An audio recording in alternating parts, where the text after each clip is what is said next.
Tas sa muling paliguan ang dagat sa isang barangay sa Mariveles, Bataan na sakop ng Manila Bay ayon sa DENR. Nakatutok si Chino Gaston. Sabay-sabay lumusong sa dagat sa gitna ng matinding sikat ng araw ang mga nagpunta sa Agwawan Beach sa barangay Sisiman sa Mariveles, Bataan. Idineklara ng DENR ang 3 sityo dito na ligtas paliguan.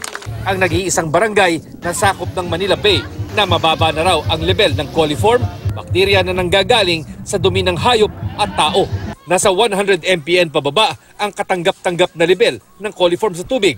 Dito sa barangay Sisiman, di aabot sa 10 mpn ang coliform levels. Ayon sa DENR, ang pagsisikap ng lokal na pamahalaan ang susi sa paglinis ng dagat dito. Tinanggal daw ang mga babuyan at mga lagusan ng sewage papuntang dagat. Mas malinis po yung ngayon. Kasi dati po medyo makalat po dun sa mga tabi doon.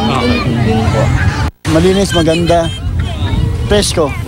Pero mahaba pa raw ang laban bago pwede nang magtampisaw sa ibang parte ng Manila Bay, lalo na sa sikat na Roxas Boulevard. We are encouraging yung mga informal settlers staying in the esteros na they will be already having their own temporary septic system. Bumaba na ng husto yung coliform level natin sa Manila Bay. Bukod sa problema ng basura at sewage mula sa Metro Manila, napag-alaman din ni Secretary Simato na isa rin umanong pulutan ang mga malalaking pampasaherong barko.